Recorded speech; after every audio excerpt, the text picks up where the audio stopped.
I took the tent down before I thought to do this, but oh well. I only slept in until about 3 o'clock in the morning. There was a guy slept right here in his car. Yeah, about 3:30 I got up and got in the car and turned the heat on because it was just too much. We're 58 at the Madison campgrounds inside Yellowstone. I just met some really awesome people from Colorado. Their names are Pete and Allison. Pete, I saw them last night, and they made me think about that woman that I love, and wishing that we could have what they have, and kind of realizing that we can't, at least not right now anyway. But let me go back to wondering what they were like all the same, but I didn't want to go bother them. They looked like they had just, I don't know what their day had been like. I wasn't going to go approach them, but, thought it looked like it was really nice, the environment, the ambiance they were in.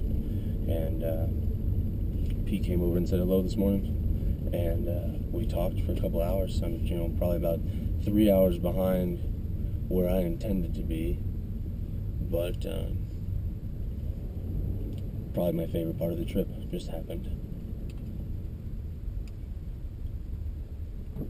And gave him a couple of chive stickers and gave Pete my number, so just in case something big happens today, they be able to hang out again, which would be rad. So I'm gonna go check out this establishment. Alright, so I'm headed out toward the road now from the Madison campground. Already seen many of today's Asian people. I love it. I thought that there was going to be no one here, and there's been hundreds of people, and like 80% of them are Asian. It's funny.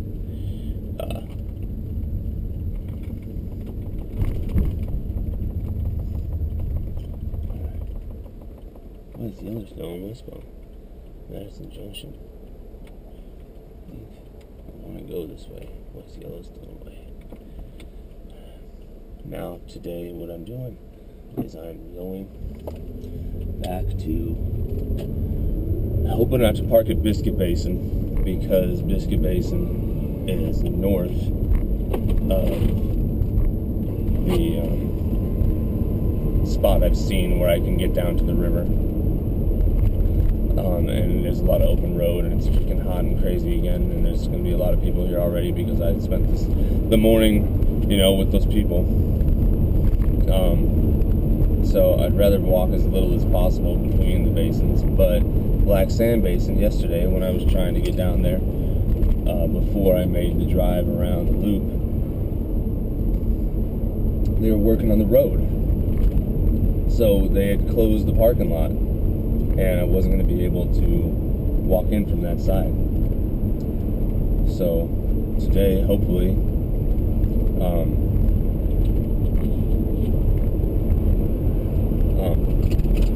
I will be able to park there at Black Sand Basin and then just walk along the road to the opening of the tree line. I'm going to wear my head strap camera. Oh, look at all the buffalo down there. I think I'm going the wrong way at this point, but this is beautiful. Buffalo's getting a little too close. I'm not approaching you. Why are you approaching me? Wow, it's quiet.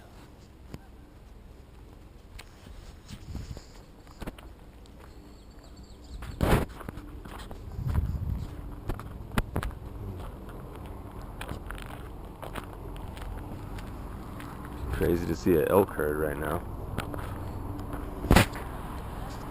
Wow. It's walking right past my car. Good boy. Girl, whatever.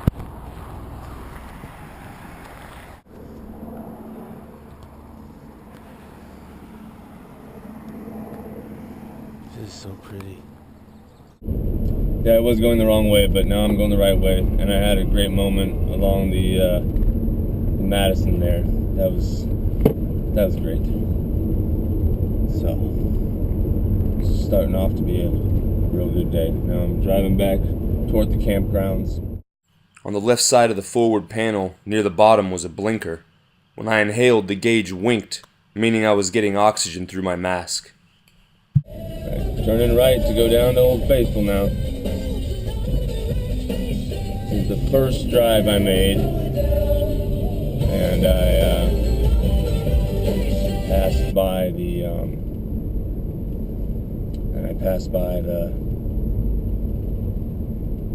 that spot where I saw the bear sign. So that was one of the first things I saw. Now I headed back down that way. This will be the last time we pass by this area. There's all kinds of buffalo out right now. Wow. Firehole Canyon Drive is actually open. I'm going to record the whole thing from the outside. With a cockpit pressure altitude of 38,000 feet, I needed all I could get. The last thing the crew chief did after he pulled the chocks for taxi was to cup his nose with one hand and give me a thumbs up with the other. That meant check the blink and good luck. So I checked the blink every few seconds of the flight. After a long climb to level off and cruise, I felt myself trying to go to sleep. Flying the plane at that altitude was difficult enough without that kind of problem. I remember the air was quiet, even over the large populated areas.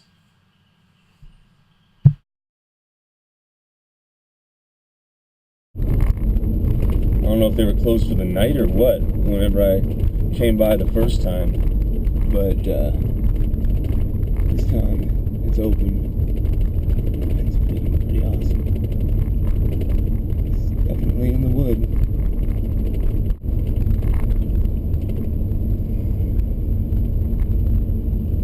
Oh my goodness. Look at those cliffs. See, the Firehole is a big time fishing river. This is initially where I focused my attention, because he talks about the Firehole in The Thrill of the Chase. And I was looking up here at this point, at the Madison Junction, because I was assuming that the river was flowing south. So it took me a while to realize that I needed to look further south, and I ruled out this as a possibility pretty much because of what you're seeing. Because of the freaking impossibility of getting down there. For me, I can't imagine a sick man in his 80s did it. So I pretty much ruled this area out, and I started looking to other places where there were springs and stuff. I also didn't know at that point where Old Faithful was located in the park. Once I figured that out, that drew my attention down there. But also, the reason that I went to New Mexico last year was because of a place called San Antonio Creek, and then that's what ended up drawing me back here. I'm gonna go take some pictures of the falls. There's lots of people here. I'm about to go dig in this pool over here. Or is it over there somewhere for buried treasure? And hopefully we find something good, because I'm bundled here. I got a zip down hoodie, I got a raincoat, 2 pairs of freaking fishing waders, and shoes. My feet are completely wrapped tighter than I ever thought they could be.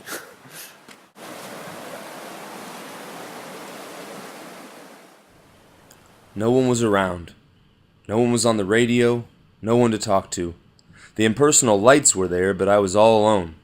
In order to stay awake, I started playing stupid games like moving my helmet from left to right, then back, and lightly tapping the canopy on both sides. That helped, but it was distracting, and I didn't want to break anything. Finally, I started moving my left hand in and out, looking at my glove as if I had not seen it before. Then, and for no reason at all, I closed my fist, stuck my thumb out, and moved it close to my face, an inch away from my left eye.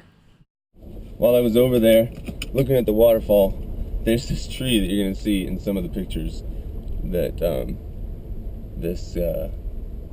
was a guy over there looking at the dang it, come on. This guy over there looking at the waterfall with his kid, and I walked up to him and I said, "Do you think they'd mind if I went and cut that tree down?" And he looked stunned for a second, but then he realized that I was joking. He was like, "Oh yeah, I'll go help you do it. Let's go do it." Oh, that's great. Oh, I'm so glad this road was open today. Oh, it's made the trip. I'm so glad I got to come down here. I would have regretted missing this. Right now I can't see much, and this is only a one-way road, so it's not like I can stop and turn around or anything. Though I can park right here, and I'll do that. Everybody's gonna be going this way, so I'll just park at the front. My God, I had completely covered up Philadelphia. I'd covered up millions of people with my thumb. The thought occurred to me that I was getting hypoxic, so I removed my glove, grabbed my flashlight, and looked at my fingernails. They looked normal. If I was lacking oxygen, they would have been purple. The blinker was winking at me. Well, I suddenly wished I had taken a drink back at the club. There's a nice little breeze down here right now, too. It's great. Oh, this feels wonderful down here.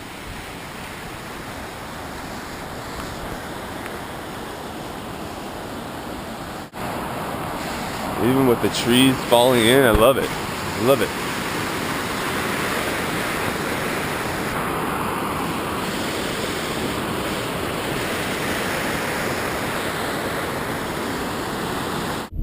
Okay, so what I'm going to do is I'm going to do a drive-by of the spot that's got the opening in the tree line. It's also the only, even looking at it on Street View on Google Maps, there's only one open spot in the tree line, and I gotta try to get to that spot and sneak down through it to get closer to the creek.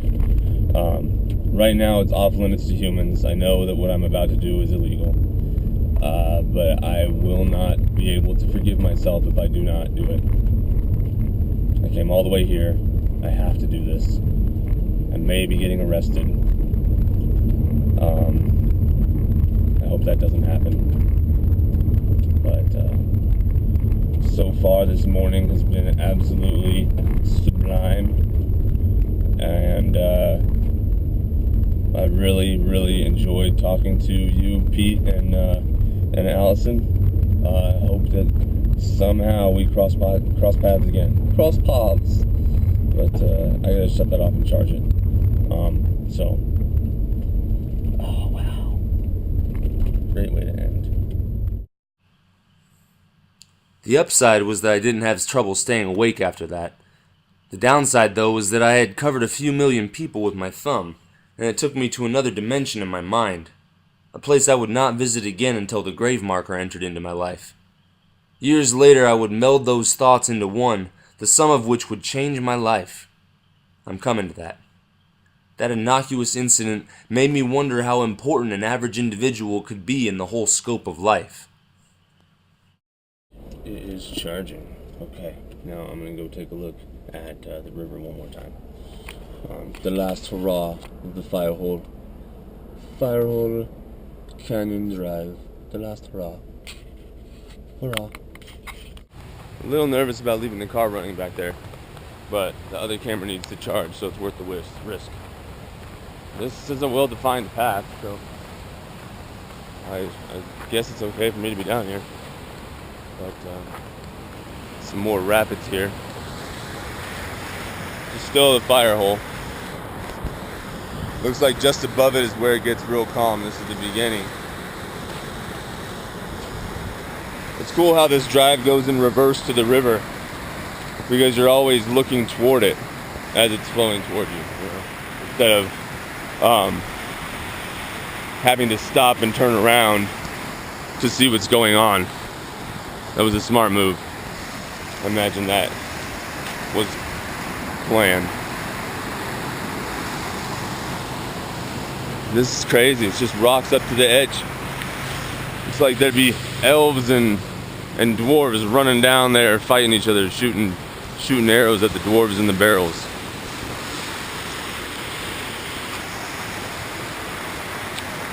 Wowee.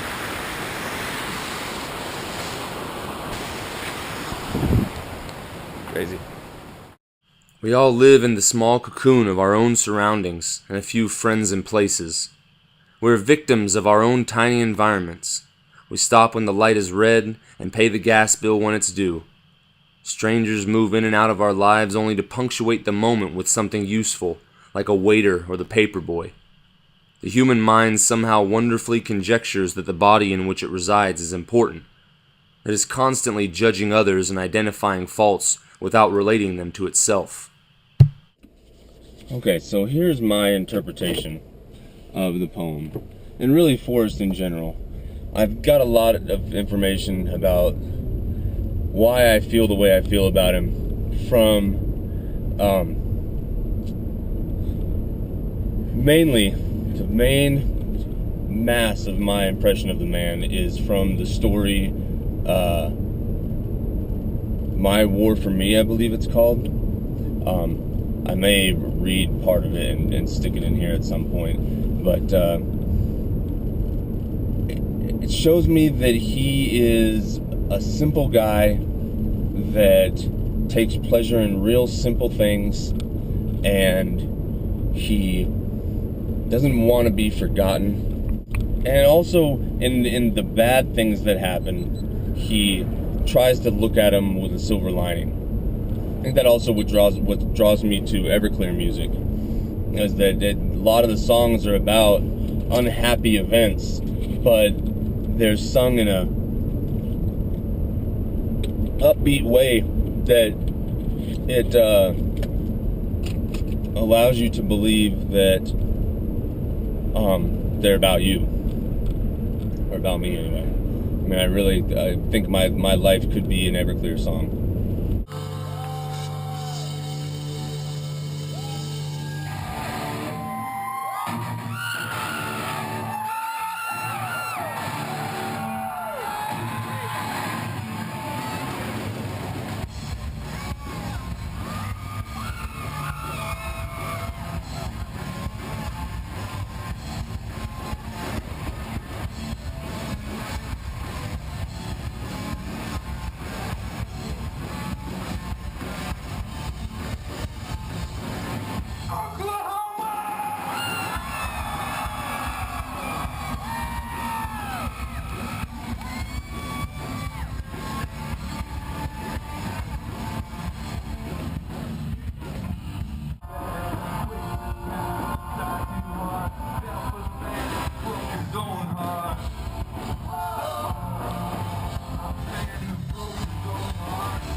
tonight's a happy and a sad night. This is the first time we've ever played here in Oklahoma. Hope you guys are having a good time.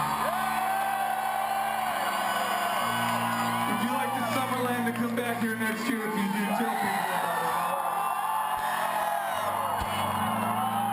I promise you we'll have great bands playing hit songs.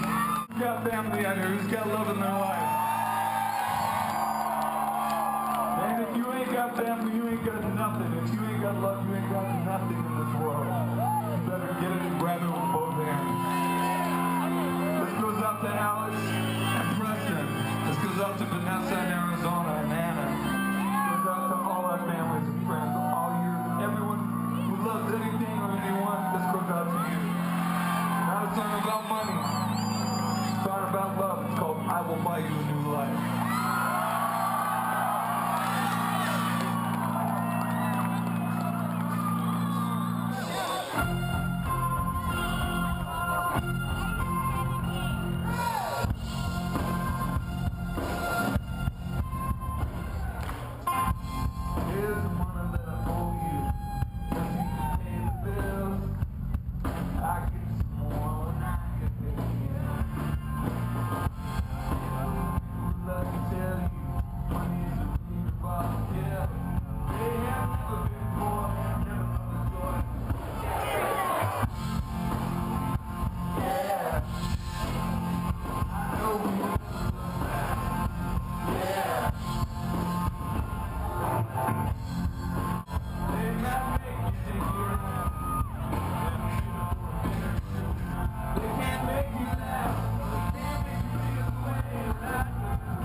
Thank you.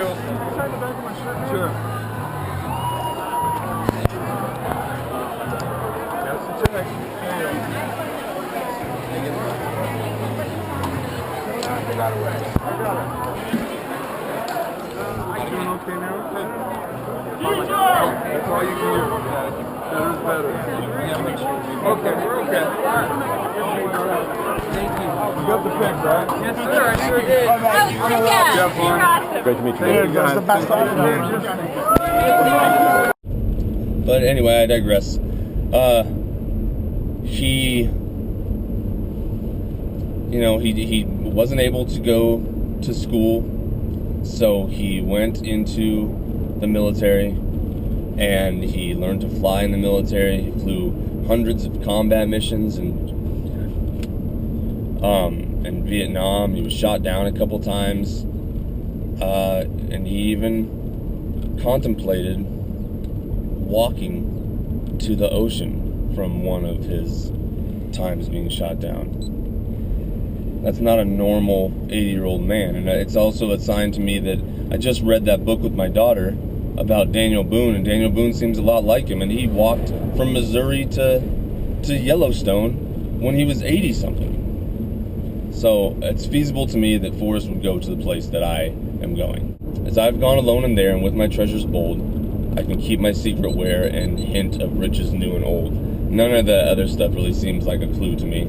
A lot of the lines, I feel like there's one word in the line that is the important one, and then the one that rhymes with it is the one that doesn't really mean a whole lot, but you have to figure out which of the rhyming words is the one that's important. So, as I've gone alone in there and with my treasures bold, I can keep my secret where and hint of riches new and old. So he's just like, I'm gonna go hide this. I went there by myself to do it, and now here's your clues. Go and try to get it. Begin it where warm waters halt. That could be a lot of things. I imagine some people have some pretty crazy ideas, but I imagine it means something to the effect of hot springs,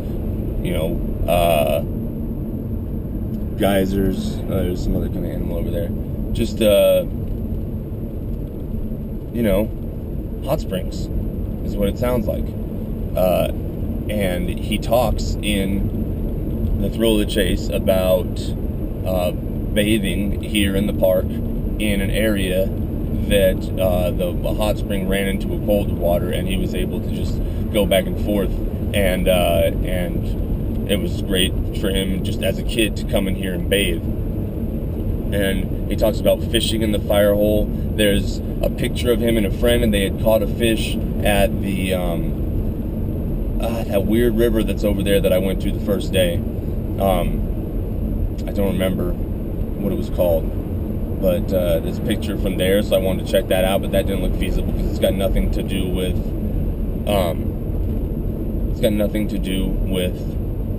warm waters halting. There's no springs over there or anything. I also thought that maybe he could just mean the lake as the place where warm waters halted, so that's why I thought about checking Red Canyon, but Red Canyon was just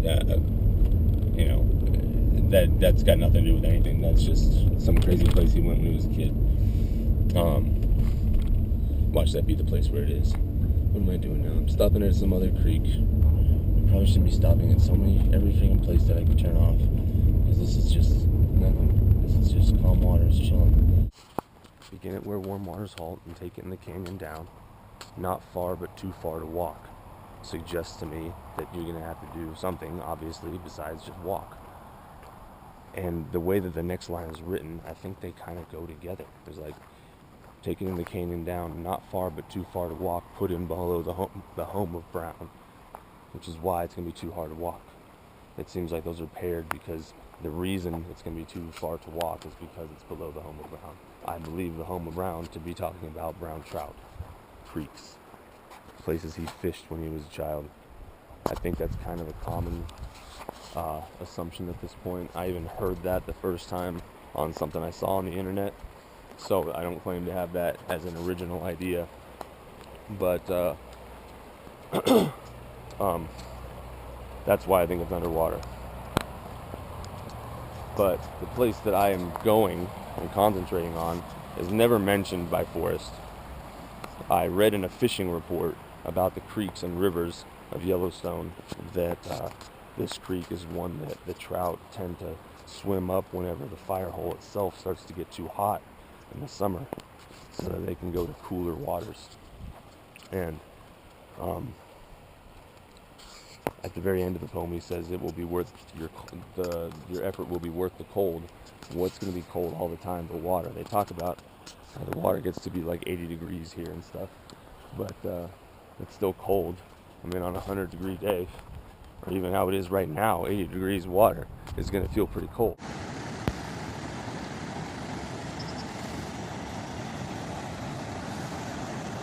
So I think you're going to have to get cold no matter what. And that doesn't signify a time of year, so it's got to be something that's always going to be cold.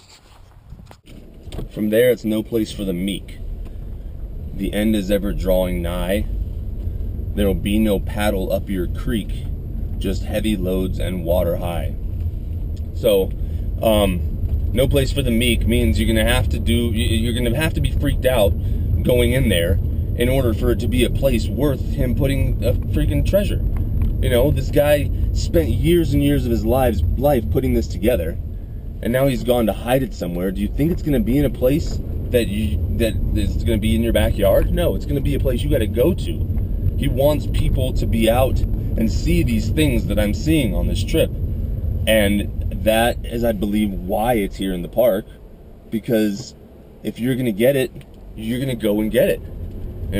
He said that no one's going to stumble upon this. That you're going to have to, it's not like a place people are just going to be and be like, oh, what's that? Oh, it's a treasure. No. It's going to be in a place where you're going to have to go to that place to find it. There'll be no paddle up your creek. I just think that's to rhyme with meek. I don't think, the creek I think the fact that it's a weird like saying that people say like no up a creek without a paddle or whatever, I think that throws your mind off, because I don't think that has anything to do with it. But I think both the word creek and the word meek are important. Meek because you're gonna have to have some balls, and creek because it's a creek. It's not in a river, so it's gonna be a place that's called a creek. This park is full of creeks. So which one would it be, So, there'll be no paddle up your creek. Just heavy loads in water high. This is a stretch, but heavy loads, iron, water high, Iron Spring Creek. That's partially how I got that idea. Also because it begins where warm waters halt. That cliff geyser that I took a couple pictures of, is water high, shooting up into the air. It doesn't have to be a waterfall. People had thought that heavy loads in water high that indicated a waterfall, but I don't anymore. I think it's some sort of like fountain or geyser or something. And that cliff geyser is right there in the Black Sand Basin, leading out to the area of the creek that I want to get to. And it's also it's a trout stream, so brown trout would go up there when the fire hole is warmer, so they'd go up into that creek. So that's a place where he could have fished, and it's blocked from the view of the road, so it could be a place that he frequented when he was here, so he could have privacy. And it's between basins. It's in an area that won't get a lot of attention. It's between geysers and stuff that people come here to see. They don't come here to see the Iron Spring Creek. That's why it's blocked from the road. So that's why I think that's where it is. As I've gone alone in there, this whole place is a canyon. It took me a lot of time to come to grips with that, but this whole area, it's basins, but it's a canyon. It's wide, but it's got canyon walls on both sides of this whole area.